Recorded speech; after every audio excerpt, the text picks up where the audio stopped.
성경은 단 한 권의 책이 아닙니다. 66권의 서로 다른 책, 수천 년의 시간, 수많은 저자들로 이루어져 있지만 놀랍게도 단 하나의 이야기를 전하고 있습니다. 그 이야기는 인간의 성공이나 영웅담이 아니라 하나님이 인간을 어떻게 사랑하셨는가에 대한 이야기입니다. 성경을 펼치면 창세기에서는 우주의 시작을 이야기하고 출애굽기에서는 해방을, 시편에서는 눈물 속의 찬양을, 복음서에서는 예수님의 삶과 사랑을 볼 수 있습니다.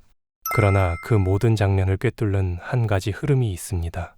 바로 하나님의 구원의 이야기, 곧 하나님이 우리를 포기하지 않으셨다는 진리입니다. 많은 사람들이 성경을 어려운 종교서적으로 생각합니다. 하지만 성경은 단지 신앙의 규칙서가 아니라 인간을 향한 하나님의 편지입니다. 인간이 하나님을 떠났을 때도 하나님은 그들을 찾아오셨고 끝내 다시 품으셨습니다. 이것이 성경 전체가 흐르고 있는 한 줄기 주제입니다. 창세기에서 요한계시록까지 하나님은 한결같이 우리를 향해 말씀하십니다. 오늘 우리는 바로 그 거대한 하나님의 이야기를 7가지 핵심 메시지로 함께 살펴보려 합니다. 이 7가지 메시지를 이해하면 성경이 더 이상 어렵지 않게 보일 것입니다.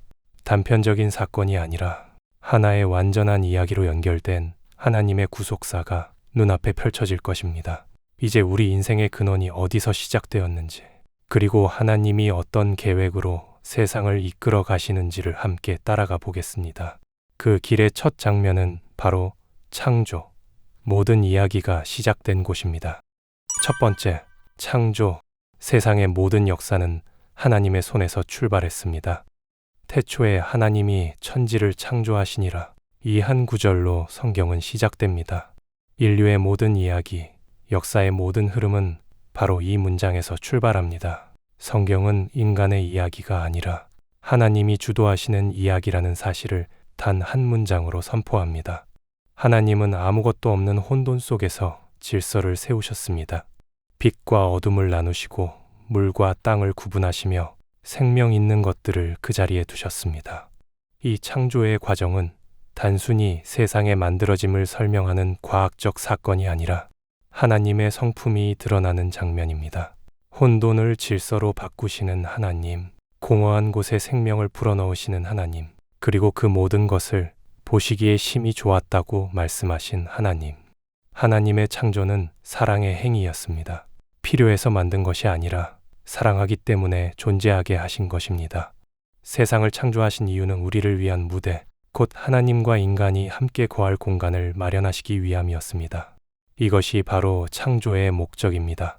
하나님이 자기 형상, 곧 하나님의 형상대로 사람을 창조하시되 남자와 여자를 창조하시고, 이 말씀은 단지 생물학적 창조가 아니라 하나님과의 관계 속에 살아가도록 지음받았다는 선언입니다. 하나님의 형상대로 지음받았다는 것은 우리가 그분을 닮았다는 뜻입니다. 사랑할 수 있고 용서할 수 있고 선을 추구할 수 있다는 것, 우리 안에 하나님의 마음이 새겨져 있다는 뜻입니다. 그래서 인간은 단순히 흙으로 만들어진 존재가 아니라 하나님의 숨결이 깃든 존재입니다. 여호와 하나님이 흙으로 사람을 지으시고 생기를 그 코에 불어넣으시니 사람이 생명이 된지라. 이 구절은 인간이 단순한 피조물이 아니라 하나님의 생명을 나눈 존재임을 보여줍니다. 하나님은 사람에게 생육하고 번성하라, 땅을 다스리라는 사명을 주셨습니다. 이 명령은 통제나 억압이 아니라 하나님의 사랑을 세상에 흘려보내는 책임이었습니다. 하나님은 우리가 세상을 파괴하는 존재가 아니라 돌보고 가꾸는 존재가 되길 원하셨습니다. 그래서 창조의 질서는 단지 우주의 법칙이 아니라 하나님과의 관계 질서입니다. 우리가 잊지 말아야 할 것은 창조의 중심이 인간이 아니라는 사실입니다. 모든 것은 하나님으로부터 시작되었고 하나님께로 돌아갑니다. 하나님은 세상을 만드시고 그냥 떠나지 않으셨습니다. 그분은 지금도 여전히 우주를 붙들고 계십니다. 그가 만물보다 먼저 계시고 만물이 그 안에 함께 섰느니라. 이 말씀은 우리가 호흡하는 순간에도 하나님의 능력이 작동하고 있음을 보여줍니다. 그러므로 인생의 근원은 나 자신이 아니라 하나님입니다. 내가 존재하는 이유, 숨을 쉬는 이유, 오늘 하루를 시작하는 이유조차 하나님께 있습니다. 이 사실을 깨달을 때 삶의 의미가 달라집니다. 우리가 우연히 태어난 존재가 아니라 하나님의 계획 안에 의도적으로 지어진 존재임을 알게 되면 두려움이 사라지고 감사가 시작됩니다. 세상을 바라보는 눈도 달라집니다. 창조의 하나님을 믿는 사람은 자연을 함부로 대하지 않습니다. 사람을 경쟁의 대상으로 보지 않습니다. 모든 피조물이 하나님의 손끝에서 지어진 귀한 작품임을 알기 때문입니다. 그 깨달음이 신앙의 출발점이자 예배의 본질입니다. 하나님은 지금도 새 창조를 이어가고 계십니다. 우리의 무너진 마음 속에도 공허한 삶 속에도 여전히 빛이 있으라고 말씀하십니다. 그리고 그 말씀은 지금 이 순간에도 우리 안에 새 생명을 일으키고 있습니다. 성경의 첫 장면은 이렇게 시작합니다. 모든 것은 하나님으로부터 비롯되었고 그분의 사랑으로 유지됩니다. 창조의 하나님을 아는 사람만이 진정한 평안을 누릴 수 있습니다. 두 번째, 타락. 인간은 하나님을 외면하며 그분의 품을 떠났습니다. 창세기의 첫 2장이 하나님의 완전한 창조와 조화의 이야기였다면 세 번째 장부터는 전혀 다른 장면이 펼쳐집니다. 에덴 동산의 평화로움 속에 한 가지 명령이 주어졌습니다. 동산 각종 나무의 실과는 네가 임의로 먹되 선악을 알게 하는 나무의 실과는 먹지 말라. 네가 먹는 날에는 정령 죽으리라 하시니라. 하나님은 인간에게 금지의 명령을 주셨지만 그것은 사랑의 제안이었습니다. 자유를 빼앗기 위한 명령이 아니라 하나님과의 관계 안에서만 진짜 자유가 존재함을 가르치신 약속이었습니다. 하지만 인간은 그 자유를 오해했습니다. 스스로 판단하고 결정하는 것이 진짜 자유라고 믿었죠. 그 결과 인간은 하나님보다 자기 자신을 신뢰하기 시작했습니다. 뱀은 교묘했습니다. 너희가 그것을 먹는 날에는 너희 눈이 밝아 하나님과 같이 되어 선악을 알 줄을 하나님이 아심이니라. 이 한마디로 인간의 마음이 흔들렸습니다. 하나님처럼 되고 싶다는 욕망이 피어올랐고 결국 아담과 하와는 그 열매를 손에 들었습니다. 그 순간 세상은 이전과 전혀 다른 곳이 되었습니다. 그들이 먹은 것은 단지 과일이 아니라 하나님 없는 삶의 선언이었습니다. 하나님을 의지하지 않고 스스로 중심이 되려는 마음, 그것이 죄의 본질입니다. 하나님과의 단절은 단순한 불순종이 아니라 관계의 붕괴입니다. 그 순간부터 인간은 하나님을 두려워하기 시작했습니다. 예전에는 기쁨으로 걸었던 동산이 이제는 숨어버리는 장소가 되었습니다. 여호와 하나님이 아담을 부르시며 그에게 이르시되 네가 어디 있느냐. 이 부르심은 지금도 인류를 향한 하나님의 절규입니다. 죄는 하나님께서 인간에게 주신 가장 큰 선물, 함께 있음의 복을 무너뜨렸습니다. 인간이 하나님을 떠난 결과는 즉각적이었습니다. 하나님과의 교제가 끊어지고 사람과 사람 사이에 불신이 생겼으며 자연의 질서마저 어그러졌습니다. 수고와 고통이 생기고 생명은 죽음의 그림자 아래 놓이게 되었습니다. 이것이 바로 타락의 현실입니다. 하나님이 만드신 심히 좋았던 세상이 한순간에 깨어져 버린 것입니다. 죄는 단순히 잘못된 행동이 아닙니다. 그것은 하나님을 내 인생의 중심에서 밀어낸 상태입니다. 하나님 없이도 잘 살 수 있다고 믿는 마음, 그것이 타락의 근원입니다. 하지만 아이러니하게도 그 마음은 결국 인간을 더 큰 불안 속으로 끌어들입니다. 왜냐하면 하나님이 없는 자유는 곧 방황이기 때문입니다. 하나님은 그런 인간을 즉시 버리지 않으셨습니다. 오히려 먼저 찾아오셨습니다. 여호와 하나님이 아담과 그 아내를 위하여 가죽옷을 지어 입히시니라. 이 구절은 심판의 이야기 속에서 처음 등장하는 하나님의 은혜의 장면입니다. 하나님은 여전히 그들을 보호하셨고 수치를 덮어주셨습니다. 그분의 사랑은 인간의 죄보다 크셨습니다. 타락은 끝이 아니라 구속의 시작이었습니다. 인간이 하나님을 떠났지만 하나님은 인간을 포기하지 않으셨습니다. 죄의 결과로 세상은 어두워졌지만 하나님은 이미 그 속에서 구원의 길을 준비하고 계셨습니다. 바로 여자의 후손, 다시 말해 구원자의 약속이 그때 주어졌습니다. 내가 너로 여자와 원수가 되게 하고 너의 후손도 여자의 후손과 원수가 되게 하리니 여자의 후손은 네 머리를 상하게 할 것이요. 이 말씀은 단순한 심판의 예언이 아니라 인류 구원의 첫 예언이었습니다. 하나님은 죄의 현장에서도 이미 희망의 씨앗을 심으셨습니다. 사탄의 머리를 부수는 구원자, 다시 인간을 하나님께로 이끌어올 자를 약속하셨습니다. 타락의 장면은 비극처럼 보이지만 그 속에는 하나님의 놀라운 계획이 숨어 있습니다. 인간이 실패했을 때 하나님은 새로운 시작을 준비하셨습니다. 그분의 사랑은 인간의 반역보다 크고 그분의 은혜는 죄보다 깊습니다. 우리가 죄 가운데 있을 때도 하나님은 여전히 네가 어디 있느냐라고 부르십니다. 그 부르심은 정죄가 아니라 돌아오라는 초대입니다.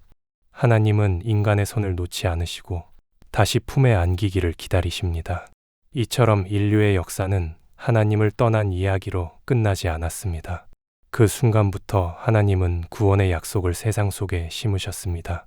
그 약속은 한 사람에게서 시작됩니다. 아브라함, 다윗, 선지자들을 거쳐 이어지는 하나님의 계획. 이제 그 다음 이야기는 바로 그 약속의 장면으로 이어집니다. 세 번째, 약속. 하나님은 구원자를 보내시겠다고 언약하셨습니다. 인류가 타락했을 때 하나님은 즉시 새로운 약속을 주셨습니다. 죄의 심판이 선포된 그 순간 하나님은 동시에 구원의 씨앗을 심으셨습니다. 창세기 3장 15절에서 하나님은 여자의 후손이 뱀의 머리를 상하게 할 것이라고 말씀하셨습니다. 이것이 성경 속 최초의 복음, 원복음이라 불리는 하나님의 첫 약속입니다. 그 약속은 어둠 속에서도 꺼지지 않는 희망의 불씨였습니다.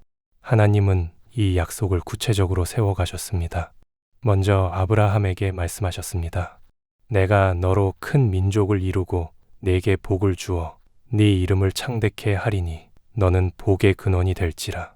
너를 축복하는 자에게는 내가 복을 내리고 너를 저주하는 자에게는 내가 저주하리니 땅의 모든 족속이 너를 인하여 복을 얻을 것이니라. 하나님은 한 사람을 부르시고 그 사람을 통해 모든 민족을 구원하겠다고 하셨습니다. 아브라함은 단순히 한 나라의 조상이 아니라 믿음의 시작점이었습니다. 그의 인생은 하나님께서 약속을 이루시는 방식을 보여주는 살아있는 증거였습니다. 시간이 흘러 이 약속은 이삭과 야곱에게 그리고 요셉에게 이어집니다. 그들의 삶은 완벽하지 않았지만 하나님은 그들의 실패 속에서도 계획을 멈추지 않으셨습니다. 이것이 바로 하나님의 약속의 성품입니다. 사람은 흔들리지만 하나님의 약속은 결코 변하지 않습니다. 하나님은 인생이 아니시니 시건치 않으시고 인자가 아니시니 후회가 없으시도다. 하나님은 모세를 통해 이스라엘을 애굽에서 이끌어내시며 또 하나의 약속을 세우셨습니다. 그분은 단지 자유를 주신 것이 아니라 자신의 백성으로 삼는 언약을 맺으셨습니다. 세계가 다 내게 속하였나니 너희가 내 말을 잘 듣고 내 언약을 지키면 너희는 열국 중에서 내 소유가 되겠고 너희가 내게 대하여 제사장 나라가 되며 거룩한 백성이 되리라. 하나님은 그 백성을 통해 세상에 자신을 드러내길 원하셨습니다. 이스라엘의 역사는 바로 이 약속을 지켜내려는 하나님의 손길로 가득합니다. 하지만 인간은 여전히 불순종했습니다. 왕이 세워지고 나라가 번성했지만 사람들은 다시금 하나님을 잊어버렸습니다. 그럴 때마다 하나님은 선지자들을 보내 약속을 다시 일깨우셨습니다. 그들의 메시지는 단호했지만 동시에 희망으로 가득했습니다. 이는 한 아기가 우리에게 낳고 한 아들을 우리에게 주신 바 되었는데 그 어깨에는 정사를 메었고 그 이름은 기묘자라 모사라 전능하신 하나님이라 영존하시는 아버지라 평강의 왕이라 할 것임이라. 이 예언은 구원자가 단순한 인간이 아니라 하나님의 아들이 될 것임을 암시했습니다. 하나님은 다윗에게도 언약을 세우셨습니다. 내 집과 내 나라가 내 앞에서 영원히 보존되고 내 위가 영원히 견고하리라. 이 말은 단지 정치적인 왕조의 지속을 뜻하지 않습니다. 그 약속은 언젠가 다윗의 혈통에서 영원한 왕이 오실 것이라는 구원의 그림을 보여주는 예언이었습니다. 다윗이 세운 왕국은 무너졌지만 하나님이 약속하신 왕국은 결코 사라지지 않았습니다. 이처럼 구약 전체는 단 한 가지 방향으로 흘러갑니다. 하나님께서 약속하신 구원자가 반드시 오신다. 모든 희생제사, 모든 절기, 모든 예언은 바로 그분을 가리키고 있었습니다. 어린 양의 피로 죄를 덮었던 제사 제도는 장차 오실 완전한 희생을 예표했습니다. 선지자들의 눈물과 백성들의 기다림은 오랜 세월 동안 한 이름을 향하고 있었습니다. 메시아. 이 약속은 단순히 언젠가의 이야기가 아니라 하나님이 인류를 결코 잊지 않으신 증거입니다. 우리의 불순종이 아무리 깊어도 하나님의 약속은 그 위를 덮습니다. 그분은 한번 약속하신 것을 반드시 이루시는 분입니다. 세상은 변하고 사람은 약속을 어기지만 하나님의 말씀은 끝까지 서 있습니다. 풀은 마르고 꽃은 시드나 우리 하나님의 말씀은 영영이 서리라 하라. 하나님의 약속은 기다림으로 완성되었습니다. 수많은 세대가 흘러가도 사람들은 메시아를 기다렸습니다. 그 기다림 속에는 절망도 있었지만 믿음도 있었습니다. 하나님은 결코 늦지 않으셨습니다. 그분은 정확한 때, 정확한 방법으로 약속을 이루셨습니다. 그리고 그날이 오자 천사가 세상에 선포했습니다. 보라, 내가 온 백성에게 미칠 큰 기쁨의 좋은 소식을 너희에게 전하노라. 오늘날 다윗의 동네에 너희를 위하여 구주가 나셨으니 곧 그리스도 주시니라. 이 약속이 현실이 되는 순간이 바로 성육신입니다. 하나님이 사람이 되어 세상에 오신 사건, 그것이 구약의 모든 예언이 향하던 결론이었습니다. 네 번째, 성육신 수천 년의 약속이 예수 그리스도의 탄생으로 현실이 되었습니다. 수천 년 동안 이어져 온 하나님의 약속이 마침내 현실이 되던 날, 세상은 조용했습니다. 한 여인이 베들레헴의 마구간에서 한 아기를 낳았습니다. 누구의 주목도 받지 못한 그 밤, 하늘은 가장 밝은 별로 세상을 비추었습니다. 천사들이 들판의 목자들에게 나타나 말했습니다. 지극히 높은 곳에서는 하나님께 영광이요, 땅에서는 기뻐하심을 입은 사람들 중에 평화로다 하니라. 이것이 성육신의 시작입니다. 하나님이 하늘의 보좌를 떠나 인간의 몸을 입고 오신 사건, 이것은 인류 역사상 가장 놀라운 전환점이었습니다. 그분은 능력으로 세상을 구원하지 않으시고 연약함으로 세상 속에 들어오셨습니다. 이는 단지 신이 인간이 된 이야기가 아니라 하나님이 인간의 고통을 직접 품으신 사랑의 사건이었습니다. 요한복음 1장은 이 장면을 이렇게 설명합니다. 말씀이 육신이 되어 우리 가운데 거하심에 우리가 그 영광을 보니 아버지의 독생자의 영광이요 은혜와 진리가 충만하더라. 말씀은 곧 하나님 자신을 의미합니다. 그 하나님이 사람이 되어 우리 가운데 거하셨다는 것은 하나님이 더 이상 멀리 계신 분이 아니라 우리와 함께 사시는 분이 되셨다는 뜻입니다. 성육신은 하나님의 사랑이 눈에 보이게 드러난 순간입니다. 그분은 인간의 언어로 말했고 인간의 눈물로 울었으며 인간의 손으로 만지셨습니다. 전능하신 분이 배고픔을 느끼셨고 피곤함을 겪으셨고 사람들에게 거절당하셨습니다. 이것이 곧 하나님의 사랑이 얼마나 현실적인지를 보여줍니다. 그분은 멀리서 인간을 불쌍히 여기신 것이 아니라 직접 그들의 자리에 오셔서 함께 아파하신 것입니다. 예수님의 오심은 구약의 모든 약속의 완성이었습니다. 아브라함에게 주신 복의 약속, 다윗에게 주신 왕권의 약속, 이사야가 예언한 평강의 왕의 약속이 모두 그분 안에서 이루어졌습니다. 보라, 처녀가 잉태하여 아들을 낳을 것이요 그 이름을 임마누엘이라 하리라. 임마누엘이란 이름의 뜻은 하나님이 우리와 함께 계시다입니다. 이 한 단어가 바로 성육신의 모든 의미를 담고 있습니다. 그리스도의 탄생은 단순한 감동적인 기적이 아닙니다. 하나님은 인간의 한계를 뚫고 들어오셔서 죄로 인해 막혀버린 하늘과 땅의 통로를 다시 여셨습니다. 사람은 하나님께 갈 수 없었지만 하나님은 사람에게로 내려오셨습니다. 이것이 복음의 시작입니다. 우리가 하나님께 다가간 것이 아니라 하나님이 우리를 향해 먼저 내려오신 것, 이것이 구원의 본질입니다.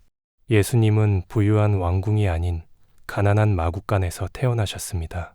그분이 선택하신 출발점은 세상의 중심이 아니라 가장 낮은 자리였습니다. 이는 하나님 나라의 질서를 보여줍니다. 하나님은 높아진 자가 아니라 낮아진 자를 통해 일하십니다. 그분은 세상의 기준이 아니라 하늘의 사랑으로 세상을 구원하셨습니다. 예수님의 생애는 그 자체가 하나님 나라의 선포였습니다. 그분은 병든 자를 고치고 소외된 자를 안으셨으며 죄인이라 불리던 자들과 함께 식탁에 앉으셨습니다. 이것은 단순한 자비의 행위가 아니라 하나님이 어떤 분이신지를 보여주는 행위였습니다. 하나님은 인간이 만든 종교적 형식보다 상한 마음을 더 귀히 여기셨습니다. 그분은 멀어진 사람들을 정죄하기 위해 오신 것이 아니라 잃어버린 자를 찾아 구원하기 위해 오셨습니다. 예수님은 이 땅에서 하나님 나라를 말씀하셨습니다. 그분의 입술에서 흘러나온 말씀은 새로운 세계를 열었습니다. 심령이 가난한 자는 복이 있나니 천국이 그들의 것임이요. 이 말씀은 세상의 가치관을 완전히 뒤집었습니다. 성육신하신 예수님은 단순히 교리를 전한 분이 아니라 하나님 나라를 실제로 보여주신 분이었습니다. 그러나 그 사랑의 길은 고난의 길이었습니다. 사람들은 그분의 말씀을 이해하지 못했고 종교 지도자들은 그분을 두려워했습니다. 결국 예수님은 배척당하고 십자가의 길을 향해 나아가셨습니다. 그분이 이 땅에 오신 목적은 단지 사는 것이 아니라 우리 대신 죽기 위해 오신 것이었습니다. 성육신의 완성은 십자가에서 이루어집니다. 하나님이 사람이 되신 이유, 그 사랑이 어디까지 갈 수 있는지를 보여주는 절정의 순간이 바로 그곳이었습니다. 5번째, 십자가. 예수님은 우리를 구원하기 위해 죽으셨습니다. 예수님이 걸어가신 길의 끝에는 십자가가 있었습니다. 그분은 병든 자를 고치시고 눈먼 자의 눈을 뜨게 하셨으며 죽은 자를 살리셨지만 세상은 그분을 거부했습니다. 하나님의 아들이신 예수는 아무 죄가 없었지만 죄인의 자리에서 죽임을 당하셨습니다. 인류의 역사는 수많은 왕과 영웅들의 이름으로 가득하지만 십자가에 달린 한 사람만큼 세상을 바꾼 이는 없었습니다. 십자가는 로마 시대의 가장 잔혹한 사형 도구였습니다. 그러나 하나님은 그 끔찍한 형틀을 사랑의 증거로 바꾸셨습니다. 사람이 보기에는 저주와 수치의 상징이었지만 하나님께는 구원의 통로가 되었습니다.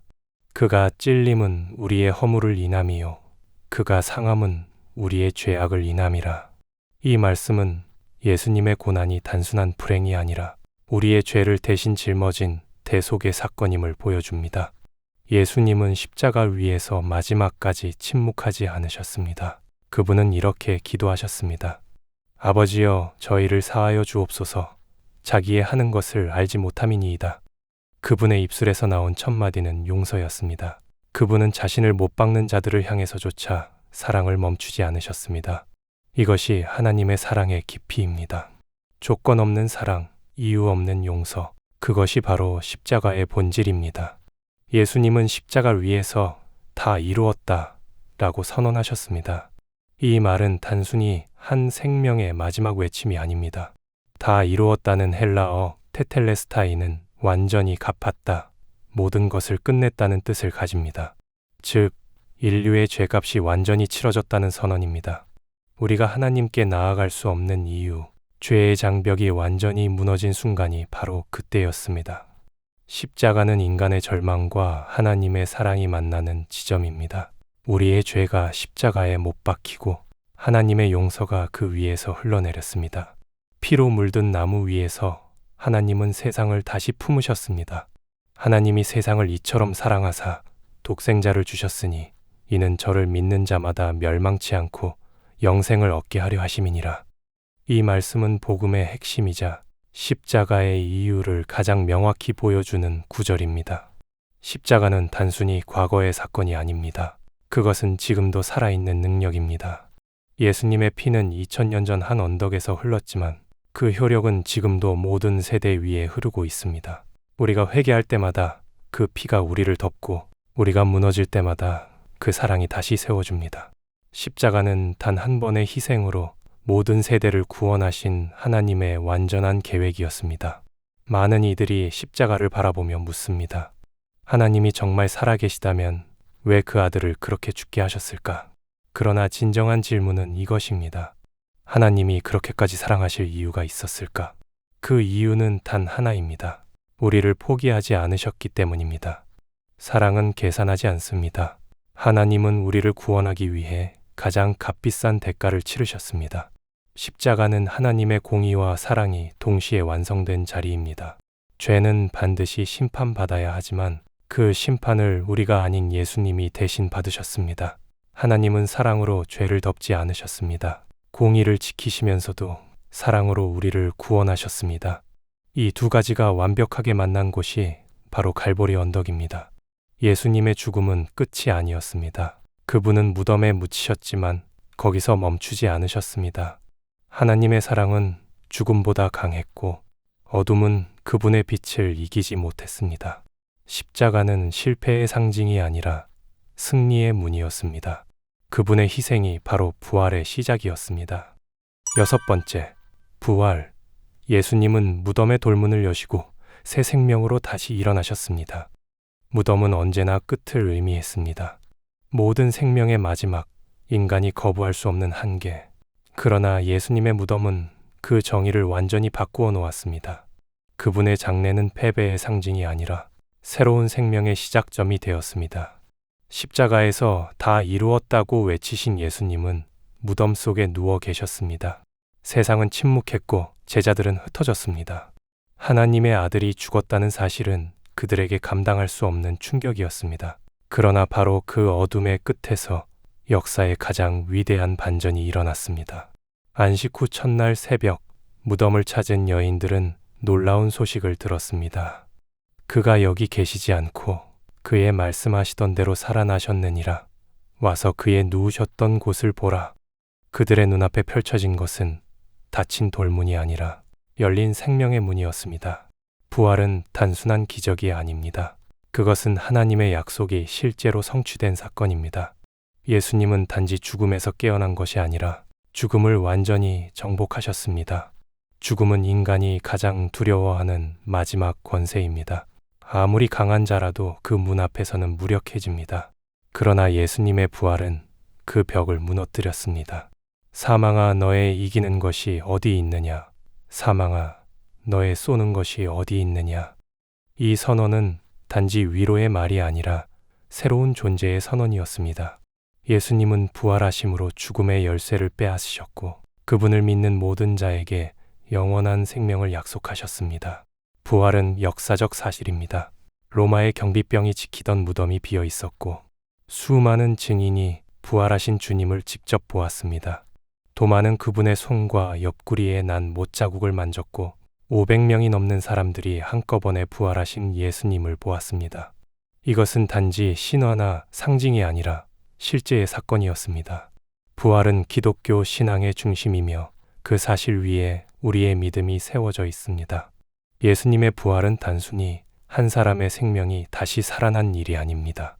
그것은 인류 전체의 운명이 바뀐 순간이었습니다. 아담 안에서 모든 인간이 죽음의 권세 아래 있었지만 그리스도 안에서 모든 믿는 자가 새로운 생명으로 다시 태어났습니다. 아담 안에서 모든 사람이 죽은 것 같이 그리스도 안에서 모든 사람이 삶을 얻으리라. 이 부활의 능력은 지금도 우리 안에서 역사하고 있습니다. 그리스도를 믿는 자는 단지 죽지 않는 존재가 아니라 이미 이 땅에서부터 새 생명으로 살아가는 사람입니다. 절망 속에서도 소망을 붙들고 무너짐 속에서도 다시 일어서는 힘이 바로 부활의 능력입니다. 부활 신앙은 죽은 후의 이야기가 아니라 오늘을 새롭게 살게 하는 지금의 능력입니다. 예수님의 부활은 또한 우리에게 확실한 보증이 되었습니다. 그분이 살아계시기에 우리도 죽음으로 끝나지 않습니다. 무덤이 마지막이 아니라 새로운 시작이라는 사실을 보여주셨습니다. 하나님께서는 예수님을 다시 살리심으로 그분이 진정한 메시아이심을 세상 앞에 증명하셨습니다. 그분의 부활은 하나님의 공의가 완전히 이루어졌다는 하늘의 선언이었습니다. 이 놀라운 부활의 사건은 제자들의 인생을 송두리째 바꾸어 놓았습니다. 두려움에 떨던 그들이 담대히 복음을 전하게 된 이유는 단 하나였습니다. 그들이 살아계신 주님을 만났기 때문입니다. 죽음을 목격한 자들이 부활을 선포하게 된 이유, 그것은 신념이 아니라 만남이었습니다. 이 만남은 지금도 여전히 이어지고 있습니다. 오늘도 부활하신 예수님은 믿는 자의 삶 가운데 살아계십니다.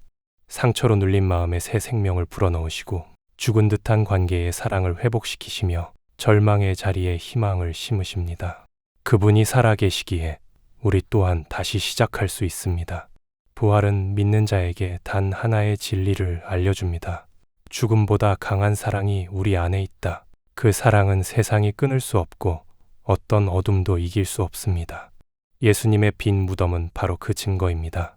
부활은 끝이 아니라 새 창조의 시작이며 하나님이 인간에게 다시 생명을 주신 새 시대의 문입니다.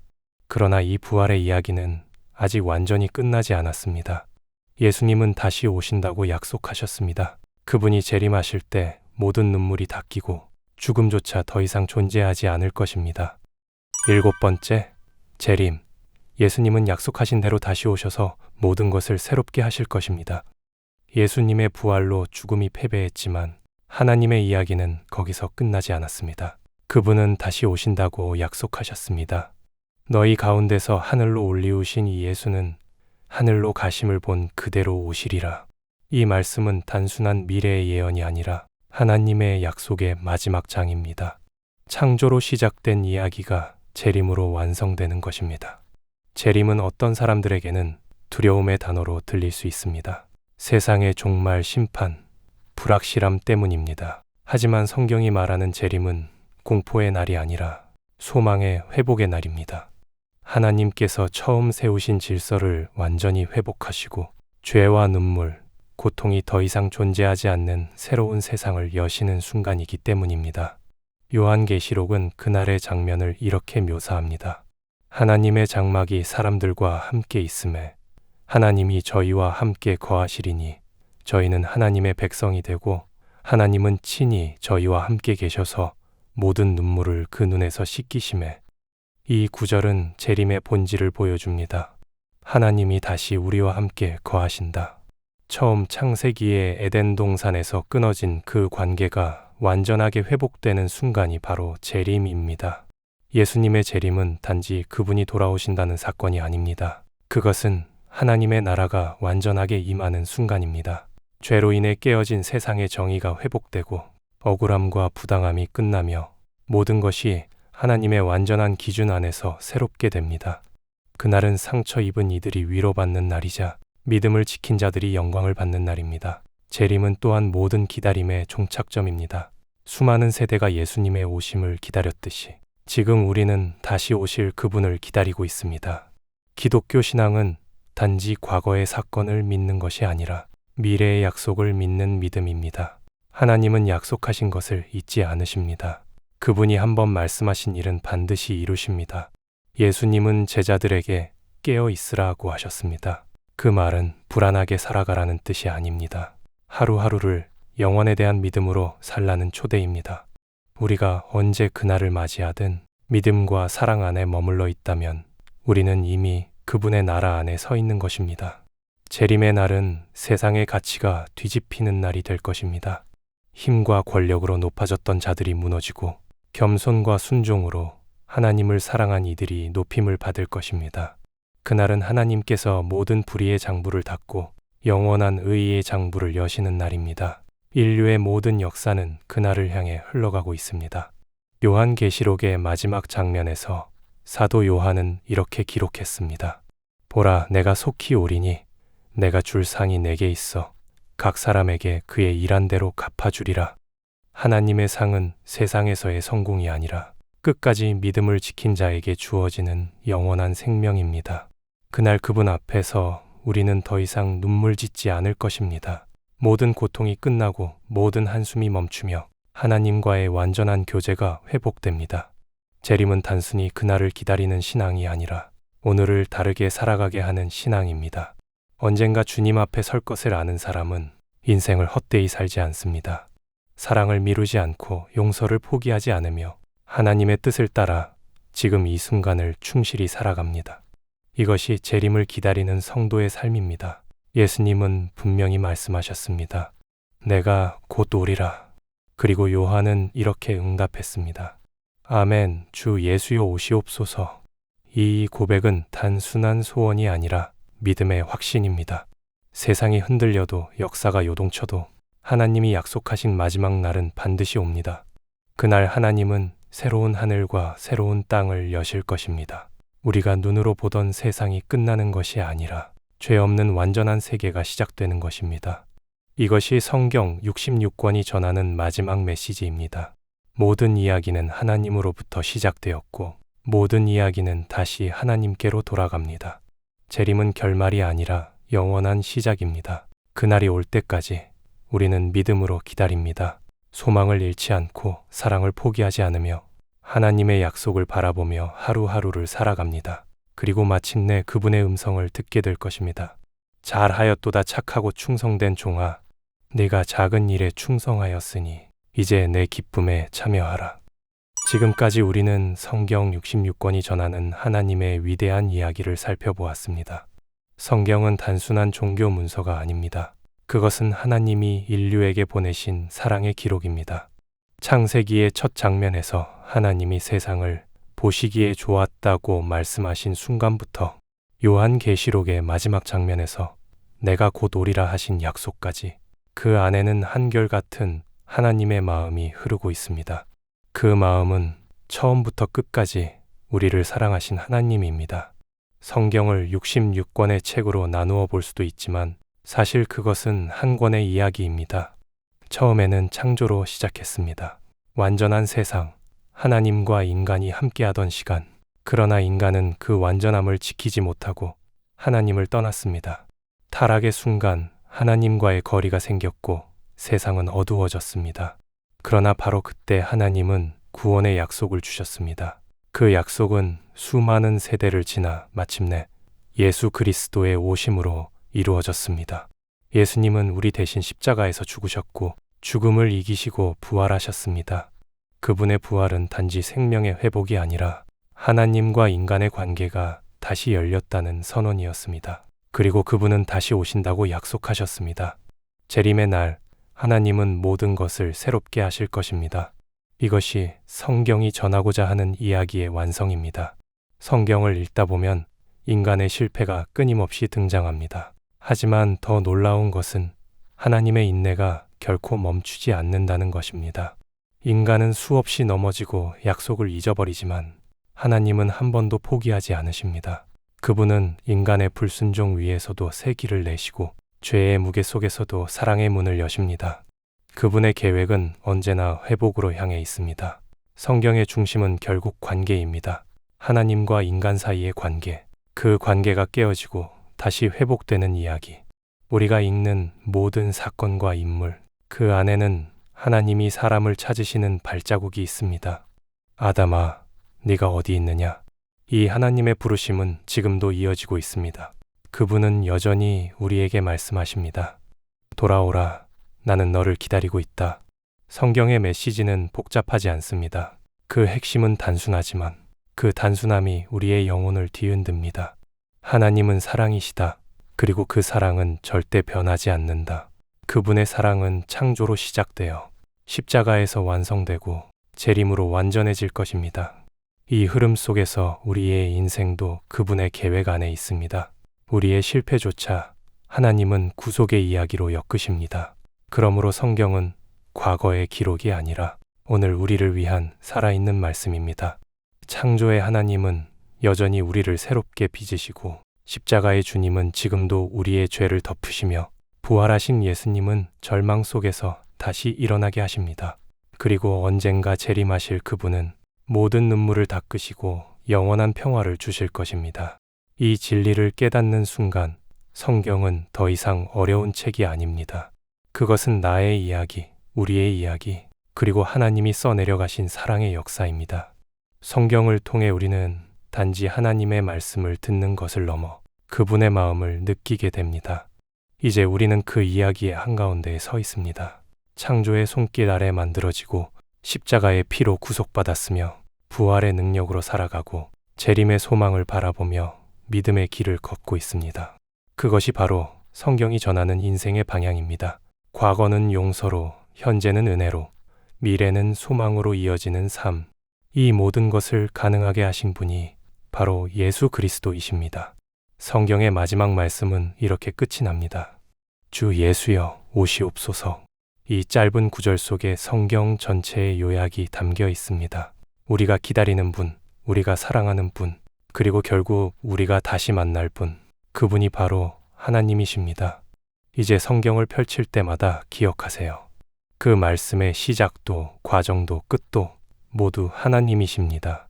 성경은 인간의 이야기 같지만 사실은 하나님이 우리를 구원하기 위해 흘리신 사랑의 일기입니다.